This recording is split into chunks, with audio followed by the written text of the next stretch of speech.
Hi, everyone. Today we are going to talk about one of the most talked about M7 schools, Columbia Business School. So we're going to talk about the MBA itself, the essays, the GMAT score, and your application strategy. I'm Jen T with ARINGO, and we have been around for about 20 years helping clients get into top MBA programs across the globe. If you're interested in assistance with your application, we are amazing at helping candidates with telling their story, connecting it to the specific schools that you're applying to. And so if that's the kind of thing you're looking for, we're here to help.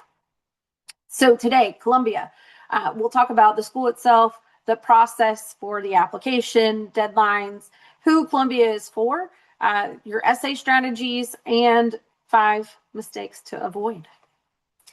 First, we'll talk about Columbia being one of the oldest business schools that there is, being founded in the early 1900s, with their rankings consistently being in that top 10, but mostly the M7 or top 7 schools, and has kind of shifted, frequently up to even number 2. It is one of the most sought after programs, specifically because of its location in New York City, in its own Manhattanville campus. So one thing that is quite unique about Columbia, and we'll talk about throughout this process, is the fact that it does have a traditional fall start and a January start. So these are a little bit different, and we'll dive into that a little bit more, but it is something different from most other M7 and even US MBA programs. They do have that STEM certification that most international students are looking for. Again, 2-year program if you start in the fall, 16 months if you start in January, skipping that internship. And then that class size ends up being around 1,000 grads every year when you combine together those 2 entry points. Average GMAT score is, kind of documented as a 732, which is around a 675 on the GMAT focus. Average GRE score, you can see the quant and verbal breakdown here. And then, average of 5 years of work experience and a pretty somewhat equal male-female ratio there. So diving into this difference of January versus traditional fall start. So in the Columbia application, when they talk about J-term, they're talking about 6 months from the time that application opens for that immediate January start. So you'll want to, if that's something you're interested in, you're on an expedited timeline for Columbia. And so they'll open the application in May, June, and have that first deadline in June. Second deadline in August. They are rolling, which is a little bit different from the traditional fall entry. And by October, you will know if you're attending Columbia that January. If you are doing the fall start, they have a little bit more traditional cadence of round 1, round 2, round 3, starting in September and going all the way to March. If you decide to do the January entry, the thing that's a little bit different is that you start in January, and instead of having that traditional internship opportunity during the summer, you will be taking classes and then catching up with the class that started the fall previous and being able to graduate with them. There are still opportunities for in-session internships while you're studying. So it's not 100% that you won't have that, but it is something to take into consideration, especially if you're deciding to pivot into a new industry, whether that internship is important or not. We do see that traditionally the January start candidates are typically candidates that come from a family background or family business background that are sponsored, or even like entrepreneurs that, again, don't necessarily need that, or maybe they're even more experienced and want to accelerate more quickly and know the industry and will be diving back into it and don't need that internship to get to that next level.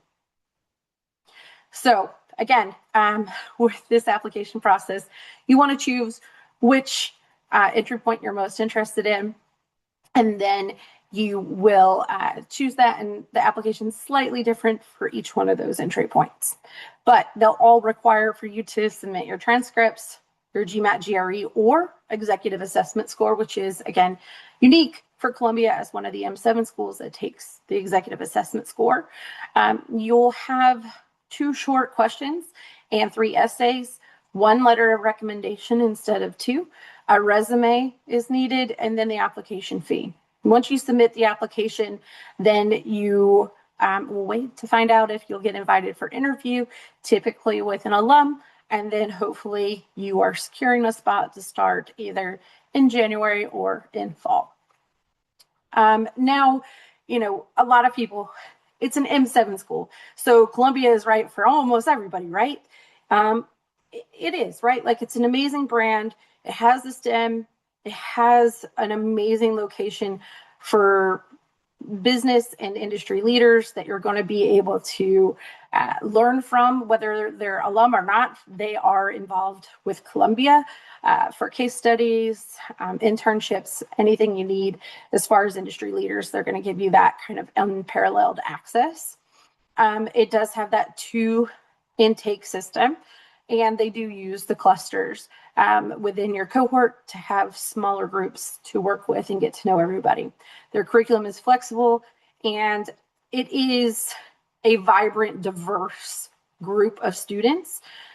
So you'll see that in the backdrop of New York, a very international and eclectic area.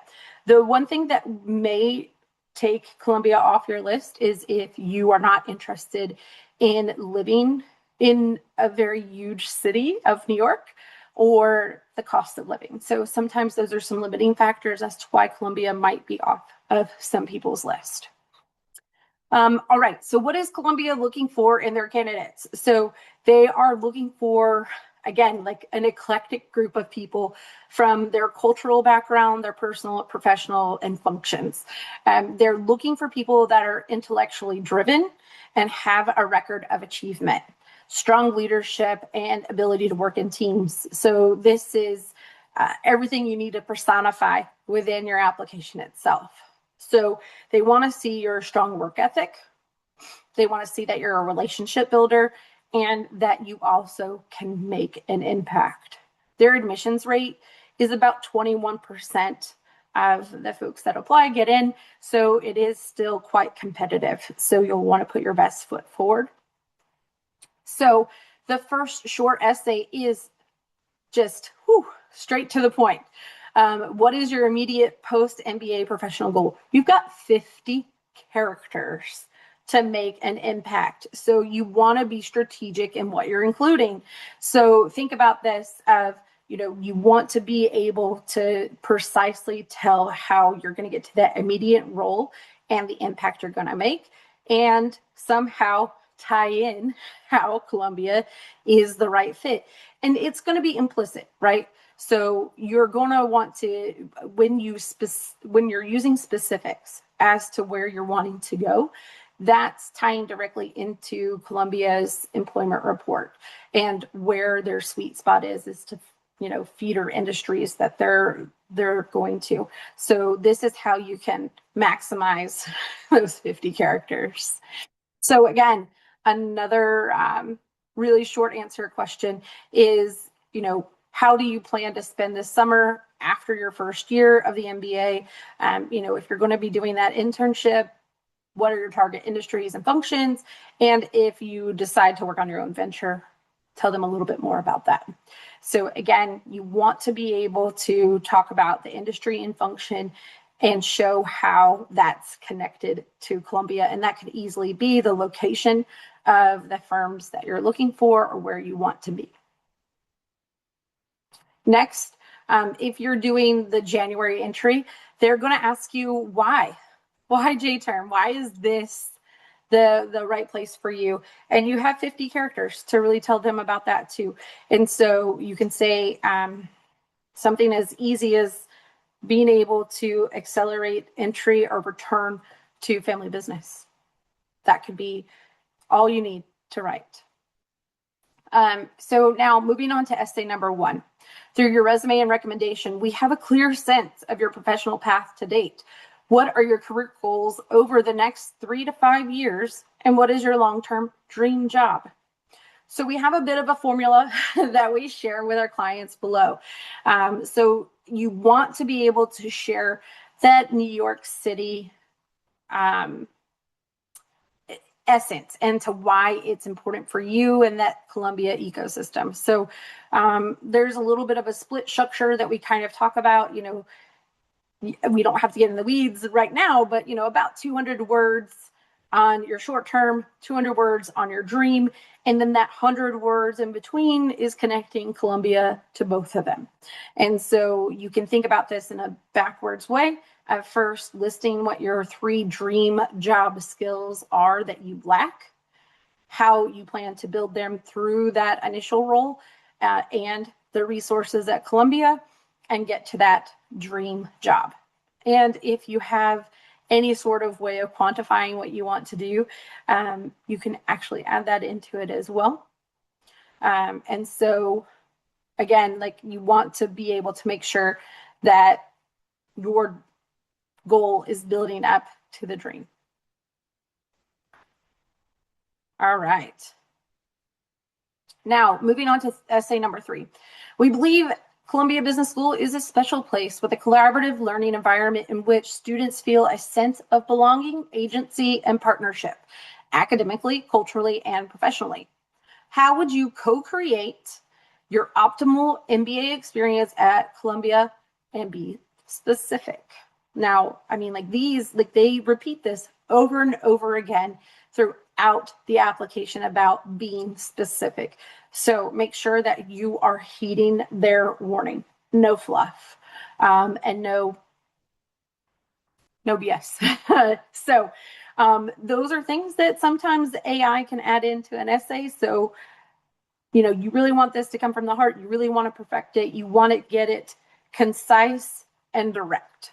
So we usually tell our clients to take a 3-leg approach. You want to be able to talk about academics.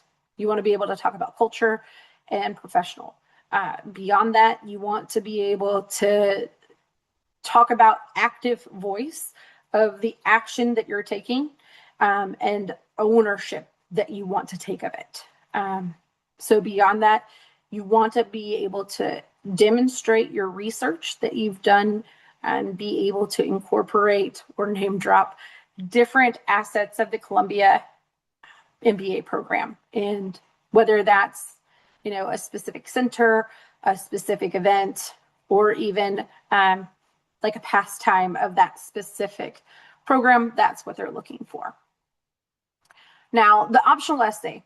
Most MBA programs have this section. It is not a must. It is if needed and as needed, and be direct. This is not a whole nother essay.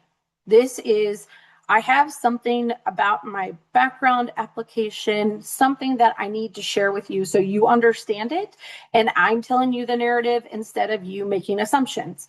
A lot of the time it has to do with a lower GMAT or GRE score, a lower GPA, or maybe an employment gap. There may be. Or if things don't necessarily connect the dots for why you're wanting to do what you want to do, and 50 words or 50 characters isn't cutting it, then maybe you can provide a little bit more color to what you're discussing. But the point of this is that it is not a moment for excuses. It's a moment for you to be able to talk about what happened, why it happened, and what you learned from it, and how you've recovered from that, and how you've implemented that change. So again, like if it's a lower GPA, you want to always say, like, during the first year of my undergrad, I wasn't very serious and didn't get good grades, which set the course for a lower GPA. Although I have, steadily increased with strong GPAs from year 2 to 4.